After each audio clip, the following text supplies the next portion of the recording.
आ गया आ गया आ गया। जी हाँ भाइयों एवं बहनों, आपके गांव शहर गली मोहल्ले आपके घर के सामने आ गया महेश भाई का प्रचार गाड़ी। जी हाँ, महेश विप्रे इलेक्ट्रॉनिक मिस्त्री साजा पाली वाले।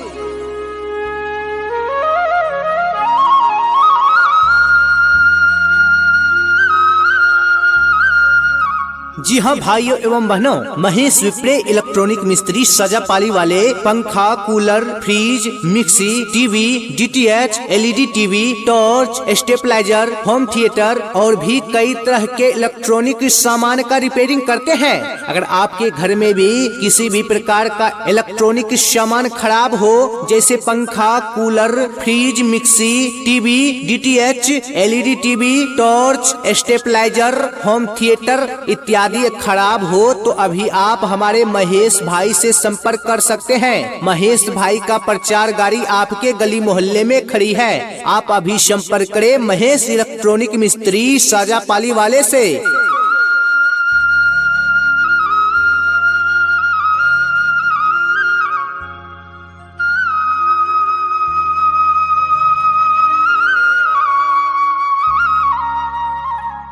जी हाँ भाई साहब, महेश भाई इलेक्ट्रॉनिक मिस्त्री साजा पाली वाला आ गया है आपके गली मोहल्ले में। जी हाँ, अगर आपके घर में भी पंखा, cooler, fridge, mixie, TV, DTH इत्यादि खराब हो, तो अभी संपर्क करें महेश भाई से। महेश भाई का कॉन्टेक्ट नंबर है 9770203370। जी हाँ, एक बार फिर से नंबर नोट कीजिए 9770203370। अभी महेश भाई का प्रचार गाड़ी आपके गली मोहल्ले में ही खड़ी है। आइए हमारे महेश भाई से संपर्क कीजिए और अपने घर का होम सर्विस करवाएं। जी हाँ, आपके घर में अगर पंखा खराब हो, कूलर खराब हो, फ्रिज खराब हो, तो अभी अपने नजरों के सामने बैठकर रिपेयरिंग करवाएं और बाजार से सस्ता, बाजार से अच्छा। जी हाँ, महेश भाई होम सर्विस भी देते हैं। आपके घर पर ही आकर आपके पंखा, कूलर, फ्रिज, मिक्सी, टीवी इत्यादि का रिपेयरिंग करते हैं। जी हाँ भाई साहब, जी हाँ बहन जी, अगर आपके घर में भी पंखा, कूलर, फ्रिज, मिक्सी, टीवी इत्यादि खराब हो,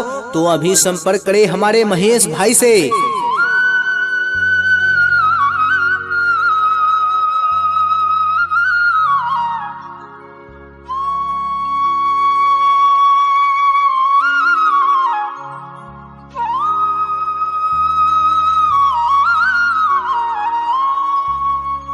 हाले दिल कहा नहीं जाता, दर्द जुदाई का सहा नहीं जाता। उफ, ये गर्मी कब जाएगी भाई साहब, अब तो पंखे बिन रहा भी नहीं जाता। जी हाँ भाई साहब, जी हाँ बहन जी, अब आपके घर में अगर पंखा खराब हो, कूलर खराब हो, फ्रिज खराब हो, मिक्सी खराब हो, टीवी खराब हो, डीटीएच खराब हो, एलईडी टीवी खराब हो, स्टेबलाइजर खराब हो, होम थिएटर खराब हो, तो अब आपको ये सारे सामान बाजार ले जाने की जरूरत नहीं है। अब महेश भाई आपके घर पर ही आकर होम सर्विस देकर जाएंगे। जी हाँ, आपके घर पर ही पंखा, cooler, fridge, mixie, TV, DTH, LED TV इत्यादि रिपेयरिंग करेंगे। जी हाँ, महेश भाई का प्रचार गाड़ी आ गया है आपके गली मोहल्ले में। अभी संपर्क करें महेश भाई साजा पाली वाले से। महेश विप्रे इलेक्ट्रॉनिक मिस्त्री आ गया है आपके गली मोहल्ले में। अगर आपके घर में पंखा, कूलर, फ्रिज, मिक्सी, टीवी इत्यादि खराब हो, तो अभी संपर्क करें महेश इलेक्ट्रॉनिक मिस्त्री से और घर पर ही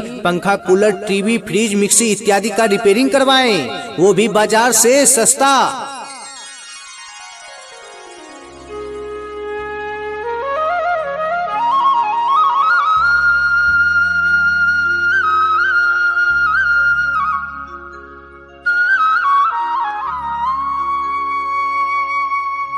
अरे ओ भाई साहब, खिड़की से क्या झांक रहे हैं? अगर आपके घर में भी पंखा खराब हो गया है, तो अभी संपर्क करें महेश भाई से, क्योंकि महेश इलेक्ट्रॉनिक मिस्त्री आपके घर के सामने खड़े हैं। जी हाँ, अगर आपके घर में पंखा, cooler, fridge, mixie, TV, DTH, LED TV, torch, stabiliser, home theatre इत्यादि खराब हो, तो महेश इलेक्ट्रॉनिक मिस्त्री साजा पाली वाले आ गए हैं आपके घर पर आकर पंखा, कूलर, फ्रिज, टीवी इत्यादि इत्यादि का रिपेयरिंग करने के लिए अभी संपर्क करें महेश विप्रे सजा पाली वाले मिस्त्री साहब से। जी हाँ, इनका मोबाइल नंबर है 9770203370। जी हाँ, एक बार फिर से नंबर नोट करें 9770203370।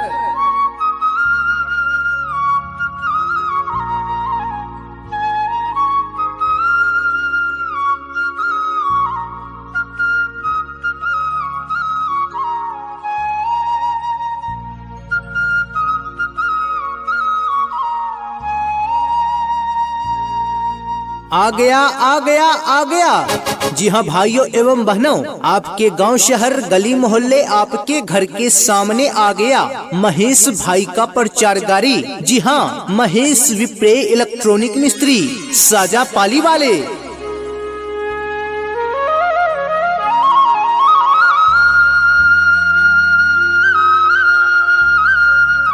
जी हाँ भाइयों एवं बहनों, महेश विप्रे इलेक्ट्रॉनिक मिस्त्री सजा पाली वाले पंखा, cooler, fridge, mixie, TV, DTH, LED TV, torch, stabiliser, home theatre और भी कई तरह के इलेक्ट्रॉनिक सामान का रिपेयरिंग करते हैं। अगर आपके घर में भी किसी भी प्रकार का इलेक्ट्रॉनिक सामान खराब हो, जैसे पंखा, cooler, fridge, mixie, TV, DTH, LED TV, torch, stabiliser, home theatre इत्यादि खराब हो, तो अभी आप हमारे महेश भाई से संपर्क कर सकते हैं। महेश भाई का प्रचार गाड़ी आपके गली मोहल्ले में खड़ी है। आप अभी संपर्क करें महेश इलेक्ट्रॉनिक मिस्त्री साजा पाली वाले से।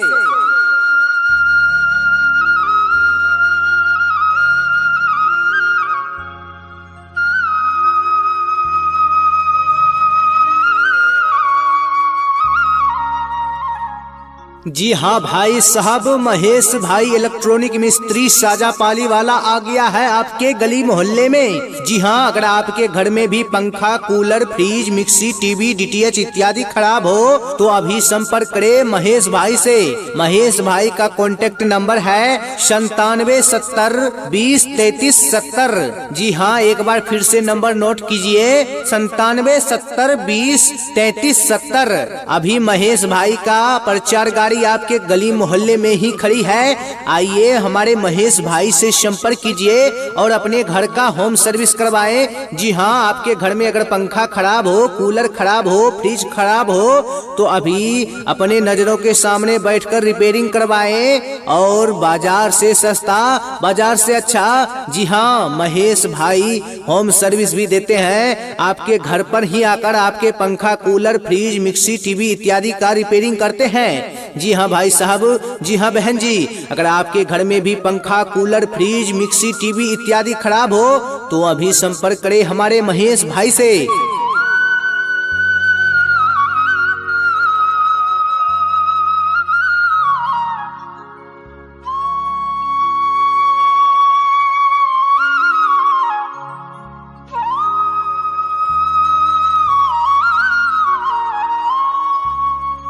हाले दिल कहा नहीं जाता, दर्द जुदाई का सहा नहीं जाता। उफ ये गर्मी कब जाएगी भाई साहब, अब तो पंखे बिन रहा भी नहीं जाता। जी हाँ भाई साहब, जी हाँ बहन जी, अब आपके घर में अगर पंखा खराब हो, कूलर खराब हो, फ्रिज खराब हो, मिक्सी खराब हो, टीवी खराब हो, डीटीएच खराब हो, एलईडी टीवी खराब हो, स्टेबलाइजर खराब हो, होम थिएटर खराब हो, तो अब आपको ये सारे सामान बाजार ले जाने की जरूरत नहीं है। अब महेश भाई आपके घर पर ही आकर होम सर्विस देकर जाएंगे। जी हाँ, आपके घर पर ही पंखा, cooler, fridge, mixie, TV, DTH, LED TV इत्यादि रिपेयरिंग करेंगे। जी हाँ, महेश भाई का प्रचार गाड़ी आ गया है आपके गली मोहल्ले में। अभी संपर्क करें महेश भाई साजा पाली वाले से। महेश विप्रे इलेक्ट्रॉनिक मिस्त्री आ गया है आपके गली मोहल्ले में। अगर आपके घर में पंखा, कूलर, फ्रिज, मिक्सी, टीवी इत्यादि खराब हो, तो अभी संपर्क करें महेश इलेक्ट्रॉनिक मिस्त्री से और घर पर ही पंखा, कूलर, टीवी, फ्रिज, मिक्सी इत्यादि का रिपेयरिंग करवाएं, वो भी बाजार से सस्ता।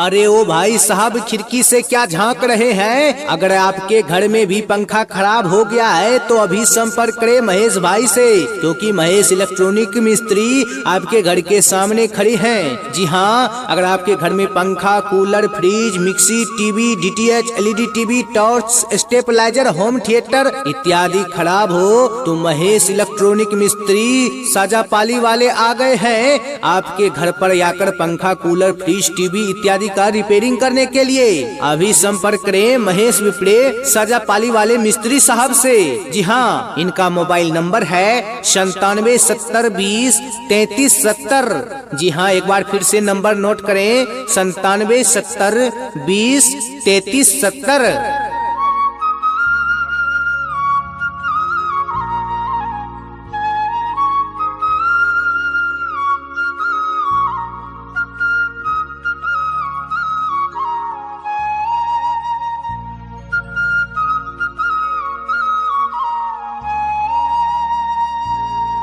आ गया आ गया आ गया। जी हाँ भाइयों एवं बहनों, आपके गांव, शहर, गली, मोहल्ले आपके घर के सामने आ गया महेश भाई का प्रचार गाड़ी। जी हाँ, महेश विप्रे इलेक्ट्रॉनिक मिस्त्री साजापाली वाले।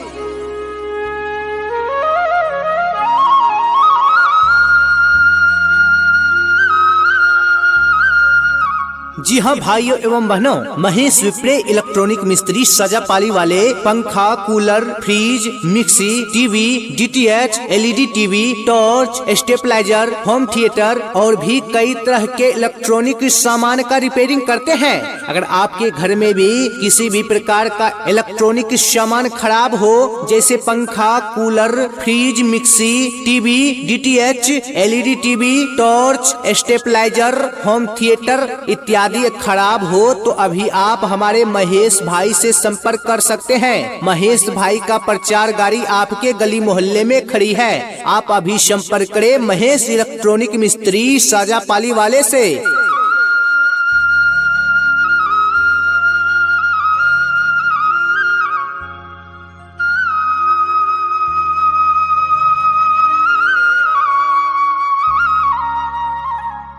जी हाँ भाई साहब, महेश भाई इलेक्ट्रॉनिक मिस्त्री साजापाली वाला आ गया है आपके गली मोहल्ले में। जी हाँ, अगर आपके घर में भी पंखा, cooler, fridge, mixie, TV, DTH इत्यादि खराब हो तो अभी संपर्क करें महेश भाई से। महेश भाई का कॉन्टेक्ट नंबर है 9770203370। जी हाँ, एक बार फिर से नंबर नोट कीजिए 9770203370। अभी महेश भाई का प्रचार गाड़ी आपके गली मोहल्ले में ही खड़ी है। आइए हमारे महेश भाई से संपर्क कीजिए और अपने घर का होम सर्विस करवाएं। जी हाँ, आपके घर में अगर पंखा खराब हो, कूलर खराब हो, फ्रिज खराब हो तो अभी अपने नजरों के सामने बैठकर रिपेयरिंग करवाएं और बाजार से सस्ता, बाजार से अच्छा। जी हाँ, महेश भाई होम सर्विस भी देते हैं। आपके घर पर ही आकर आपके पंखा, कूलर, फ्रिज, मिक्सी, टीवी इत्यादि का रिपेयरिंग करते हैं। जी हाँ भाई साहब, जी हाँ बहन जी, अगर आपके घर में भी पंखा, कूलर, फ्रिज, मिक्सी, टीवी इत्यादि खराब हो तो अभी संपर्क करें हमारे महेश भाई से।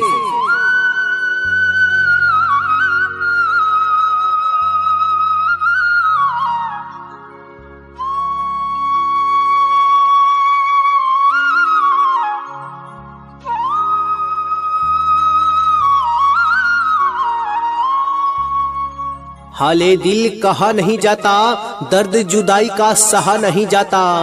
उफ ये गर्मी कब जाएगी भाई साहब, अब तो पंखे बिन रहा भी नहीं जाता। जी हाँ भाई साहब, जी हाँ बहन जी, अब आपके घर में अगर पंखा खराब हो, कूलर खराब हो, फ्रिज खराब हो, मिक्सी खराब हो, टीवी खराब हो, डीटीएच खराब हो, एलईडी टीवी खराब हो, स्टेबलाइजर खराब हो, होम थिएटर खराब हो तो अब आपको ये सारे सामान बाजार ले जाने की जरूरत नहीं है। अब महेश भाई आपके घर पर ही आकर होम सर्विस देकर जाएंगे।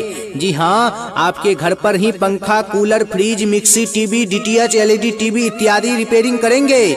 जी हाँ, महेश भाई का प्रचार गाड़ी आ गया है आपके गली मोहल्ले में। अभी संपर्क करें महेश भाई साजापाली वाले से। महेश विप्रे इलेक्ट्रॉनिक मिस्त्री आ गया है आपके गली मोहल्ले में। अगर आपके घर में पंखा, कूलर, फ्रिज, मिक्सी, टीवी इत्यादि खराब हो तो अभी संपर्क करें महेश इलेक्ट्रॉनिक मिस्त्री से और घर पर ही पंखा, कूलर, टीवी, फ्रिज, मिक्सी इत्यादि का रिपेयरिंग करवाएं, वो भी बाजार से सस्ता।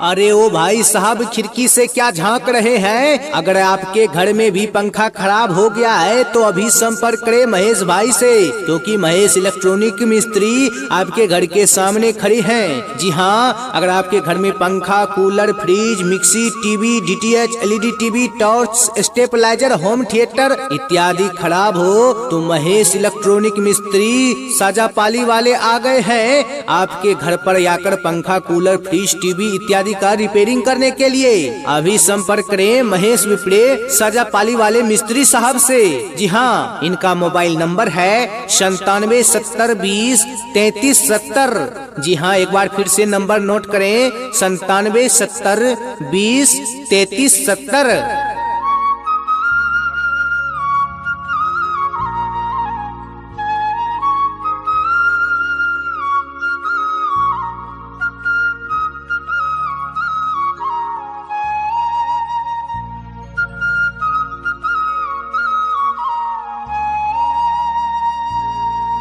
आ गया आ गया आ गया। जी हाँ भाइयों एवं बहनों, आपके गांव, शहर, गली, मोहल्ले आपके घर के सामने आ गया महेश भाई का प्रचार गाड़ी। जी हाँ, महेश विप्रे इलेक्ट्रॉनिक मिस्त्री साजापाली वाले।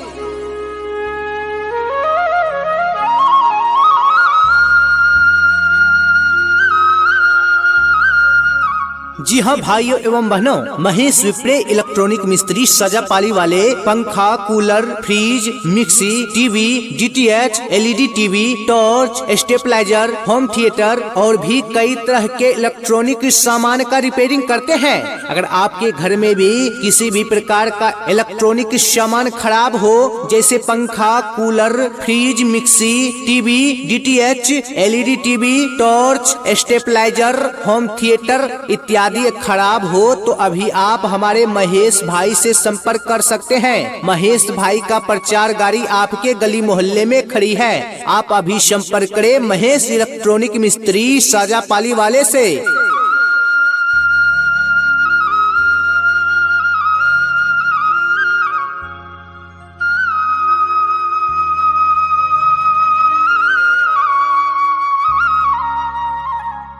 जी हाँ भाई साहब, महेश भाई इलेक्ट्रॉनिक मिस्त्री साजापाली वाला आ गया है आपके गली मोहल्ले में। जी हाँ, अगर आपके घर में भी पंखा, cooler, fridge, mixie, TV, DTH इत्यादि खराब हो तो अभी संपर्क करें महेश भाई से। महेश भाई का कॉन्टेक्ट नंबर है 9770203370। जी हाँ, एक बार फिर से नंबर नोट कीजिए 9770203370। अभी महेश भाई का प्रचार गाड़ी आपके गली मोहल्ले में ही खड़ी है।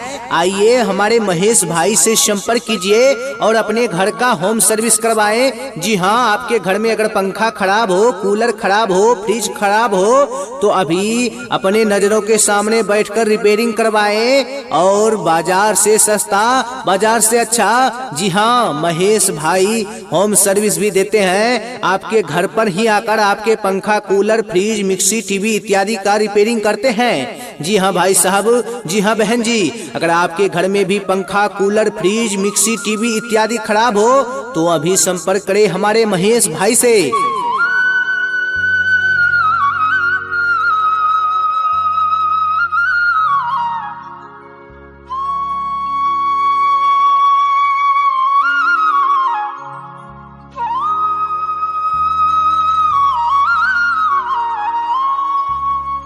हाले दिल कहा नहीं जाता, दर्द जुदाई का सहा नहीं जाता।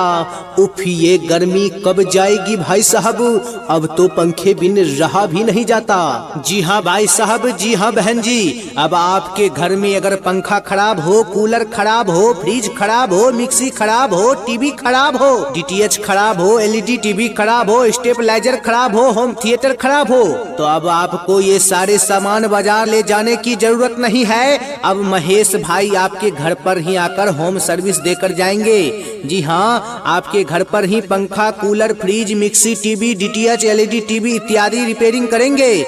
जी हाँ, महेश भाई का प्रचार गाड़ी आ गया है आपके गली मोहल्ले में। अभी संपर्क करें महेश भाई साजापाली वाले से। महेश विप्रे इलेक्ट्रॉनिक मिस्त्री आ गया है आपके गली मोहल्ले में। अगर आपके घर में पंखा, कूलर, फ्रिज, मिक्सी, टीवी इत्यादि खराब हो तो अभी संपर्क करें महेश इलेक्ट्रॉनिक मिस्त्री से और घर पर ही पंखा, कूलर, टीवी, फ्रिज, मिक्सी इत्यादि का रिपेयरिंग करवाएं, वो भी बाजार से सस्ता।